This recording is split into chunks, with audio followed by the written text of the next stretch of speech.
तो ये आपके सामने है। जब हम 500 पंखे बनाते हैं तो लागत आती है 1,16,000 और जब हम 800 पंखे बनाते हैं तो कॉस्ट आती है 1,77,200। तो पर यूनिट आएगी 221.5 जब हम 800 पंखे बनाते हैं।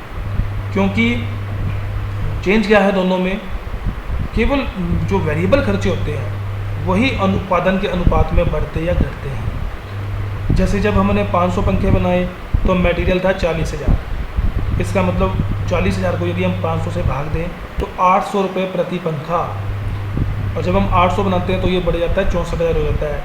यदि हम 1,000 बनाएंगे तो ये 80,000 हो जाएगा। यदि हम 2 लाख पंखे बनाएंगे, सॉरी 1,000 पंखे बनाएंगे तो ये 80,000 हो जाएगा। इसी तरह से जैसे जैसे हम उत्पादन बढ़ाते जाएंगे ये मटेरियल का खर्चा भी उसी अनुपात में बढ़ता जाएगा। इसी तरह से वेजेस है, जब हम 500 पंखे बनाते हैं तो ये लगती है 50,000, इसका मतलब 1,000 रुपये प्रति पंखा। जब हम 800 बनाते हैं तो ये लगती है 80,000, 1,000 रुपये प्रति पंखा। यदि हम 1,000 बनाएंगे तो ये हो जाएगी 1,00,000। यदि हम 1500 पंखे बनाएंगे तो ये हो जाएगी 1.5 लाख। यही सेम इसी तरह से ये वाले फैक्ट्री ओवरहेड जो वेरिएबल हैं और administration and selling overhead variable है, सेम इसी तरह से ये मटेरियल वेजेस और ये वेरिएबल है सारे। और जो फिक्स हैं जैसे फैक्ट्री ओवरहेड, जब हम 500 पंखे बनाते हैं तो हमें क्वेश्चन में दिए गए हैं, ये आपके सामने क्वेश्चन है, ये 10,000 रुपये खर्च होते हैं। ये वाला पोर्शन की बात कर रहा हूँ मैं। तो जब हम 500 पंखे बनाएंगे, जब तक हमें क्वेश्चन में ना कहे, ये 10,000 रुपये ही रहेंगे। यदि हम 800 बनाएंगे तो भी ये 10,000 रुपये ही रहेंगे, कुछ अतिरिक्त नहीं लगेंगे। यदि हम 1,000 पंखे बनाएंगे तो भी ये 10,000 रुपये रहेंगे। यदि हम 200 पंखे बनाएंगे तो भी ये 10,000 रुपये लगेंगे। हमें इन्हें अपनी मर्ज़ी से चेंज नहीं करना है जब तक कि हमें क्वेश्चन में ना कहे। ये उत्पादन के सभी लेवल्स पर सेम रहेंगे। तो ये देखिए, जब हम 500 पंखे बना रहे थे तो भी ये 10,000 रुपये लग रहे थे। इसी तरह से ये जो एडमिनिस्ट्रेशन एंड सेलिंग ओवरहेड है ये 4,000 रुपये। जब हमने उत्पादन बढ़ा दिया, 800 पंखे बनाए तो भी ये 10,000 रुपये और 4,000 रुपये। केवल ये चेंज हुए हैं, ये वाले चेंज हुए हैं, ये दोनों चेंज हुए हैं, लेकिन ये चेंज नहीं हुए फिक्स वाले, क्योंकि इनकी नेचर ही फिक्स है। ये उत्पादन की एक क्षमता तक स्थिर रहते हैं। उस क्षमता तक यदि हम उत्पादन घटाएं या बढ़ाएं, इनमें कोई चेंज नहीं होता है। तो इसलिए ये आपके सामने मैंने कोड शीट बनाई है। सबसे पहले मटेरियल, वेजेस और डायरेक्ट एक्सपेंसेस यदि हो तो ये तीनों मिला के प्राइम कॉस्ट कहलाते हैं। प्राइम कॉस्ट में यदि हम फैक्ट्री ओवरहेड जोड़ दें तो फैक्ट्री कॉस्ट आ जाती है। फैक्ट्री कॉस्ट में यदि हम एडमिनिस्ट्रेशन एंड सेलिंग ओवरहेड जोड़ दें तो टोटल कॉस्ट आ जाती है। तो ये 500 पंखों की हमें स्ट्रक्चर दिया हुआ था। 500 पंखे बनाते हैं तो कॉस्ट आती है 1,16,000, और यदि हम 800 पंखे बनाते हैं तो आती है 1,77,200। यदि हम 1,16,000 को 500 से डिवाइड करेंगे तो यहाँ पे पर यूनिट कॉस्ट आ जाएगी, थोड़ी ज़्यादा आएगी। और जब हम 800 पंखे बनाते हैं तो कुल लागत आती है 1,77,200, पर यूनिट 221.5। ये आपके साथ। अब हम क्वेश्चन नंबर 5वां कर रहे हैं। सेमी वेरिएबल ओवरहेड की बात करेंगे। सेमी वेरिएबल कौन से होते हैं? जिनका कुछ भाग तो फिक्स होता है, कुछ भाग वेरिएबल होता है। अब हम कैसे फाइंड आउट करेंगे? तो ये आपके सामने है। ये कह रहा है क्वेश्चन नंबर 5वां है, निम्नलिखित समंकों से एक संयंत्र से संबंधित मरम्मत व अनुरक्षण लागत को स्थिर और परिवर्तनशील तत्वों में पृथक कीजिए। मतलब एक कंपनी है या फैक्ट्री है, उसकी जो रिपेयर और मेंटेनेंस की कॉस्ट है वो हमें दी गई है अलग अलग क्षमता पे, और वो सेमी वेरिएबल है। अभी आपको समझ आ जाएगा।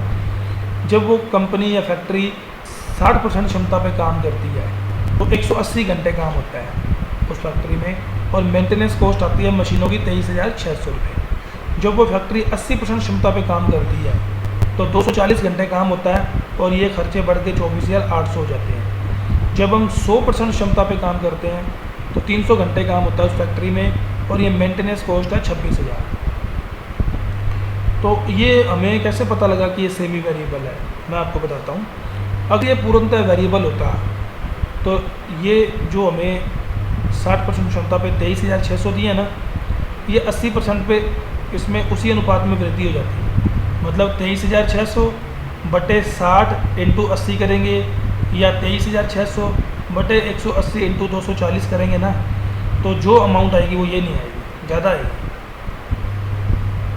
इसी तरह से 80% क्षमता पे 240 घंटों पर ये खर्चे हैं 24,800। ठीक है, अगर ये 100% वेरिएबल होते हैं, परिवर्तनशील होते हैं, तो ये यहाँ पे कुछ और होता। कैसे पता लगा? 24,800 डिवाइड बाय 80% इंटू 100% करेंगे ना, इंटू 100 करेंगे तो ये यहाँ पे कुछ ज़्यादा आएगा, जबकि हमें ये 26,000 रुपये दिया है।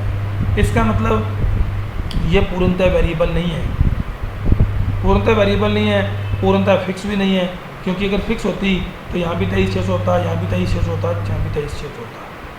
तो इसका मतलब ये सेमी वेरिएबल है। अब सेमी वेरिएबल में कितने ये वेरिएबल हैं, कितने ये फिक्स है, हम कैसे पता लगा सकते हैं? तो एक फार्मूला होता है, ये आपके सामने है, मैंने पता लगाया है कि इस सेमी वेरिएबल में वेरिएबल कितने हैं, उसका फार्मूला ये होता है चेंज इन कॉस्ट या change in expenses but change in level into 100 करेंगे। तो जैसे 180 घंटे काम होता है या 60% पर काम होता है तो ये 23,600 है। जब 80% पे काम होता है तो ये 24,800 है और ये 240 है। नीचे कर रहा हूँ मैं इसको, फिर आपको समझ आ जाएगा।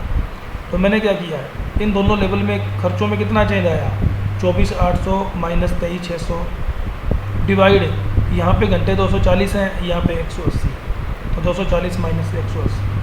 तो ये जो इसका सॉल्यूशन आएगा ना इस फार्मूले का, तो इन दोनों में डिफरेंस डिवाइड बाय इन दोनों में डिफरेंस, तो ये जो आएगा इसको जब आप करोगे तो ये 20 रुपये पर आवर्स आएगा। इसका मतलब ये जो वेरिएबल है ना इसमें वो 20 रुपये प्रति घंटा की दर से शामिल है, बाकी शेष भाग फिक्स है।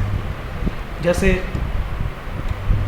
180 घंटे जब काम होता है ना तो ये खर्चे 23,600 होते हैं, तो 180 घंटों को हम इंटू 20 रुपये पर आवर्स से मल्टीप्लाई करें तो ये आता है 3,600 रुपये।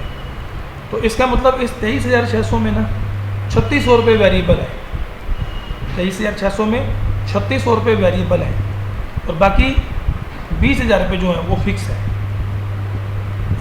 इसी प्रकार आप चेक कर सकते हो, यहाँ पे ये फार्मूला दोबारा से अप्लाई कर सकते हो कि 24,800 की क्षमता पे जब काम होता है, 24,800 पे, तो 240 को यदि हम 20 से मल्टीप्लाई करें तो आता है 4,800 रुपये। 240 को यदि हम 20 से मल्टीप्लाई करें तो आता है 4,800। इसका मतलब 24,800 में 4,800 तो वेरिएबल है, बाकी 20,000 फिक्स है। हो गया ना चेक? इसी तरह से 300 घंटों पे जब काम होता है, वो फैक्ट्री में जब 300 घंटे काम होता है तो मेंटेनेंस कॉस्ट बढ़ के हो जाती है 26,000। 300 को यदि आप 20 से मल्टीप्लाई करोगे तो आएगा 6,000 रुपये। इसका मतलब इस 26,000 में 6,000 वेरिएबल हैं और बाकी फिक्स कितने, 20,000। तो आपके सामने चेक हो गया। तो जब वो फैक्ट्री 60% क्षमता पे काम करती है तो ये 23,600 खर्चे होते हैं। 23,600 में 3,600 तो वेरिएबल हैं, 20,000 फिक्स है। जब वो कंपनी 80% पे काम करती है तो घंटे होते हैं 240। इस 24,800 में 4,800 तो वेरिएबल है, 20,000 फिक्स है। और जब 300 पे काम होता है, 300 घंटों पे काम होता है, 100% क्षमता पे काम होता है, तो 300 को 20 से मल्टीप्लाई करें, 6,000 तो वेरिएबल है और 20,000 पे क्या है, फिक्स। ये आपके सामने चेक हो गया। तो इन 23,600 में, 24,800 में, 26,000 में 20,000 तो फिक्स को शामिल है, बाकी जो है वो वेरिएबल है, 3,600, 4,800 और 6,000।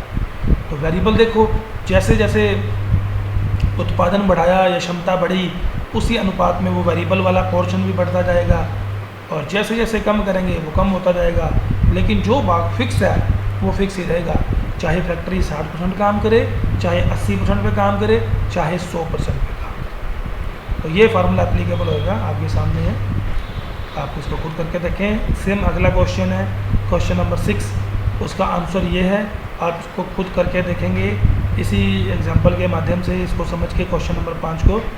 तो ये आपके सामने है, आप इसको खुद करके देखें, बिल्कुल इजी क्वेश्चन है, सिर्फ तरीका वही है, सिर्फ अमाउंट्स चेंज की गई है। अब हम नेक्स्ट 3rd क्लास में, इसके प्रैक्टिकल क्वेश्चन की 3rd क्लास में कुछ और क्वेश्चन करेंगे।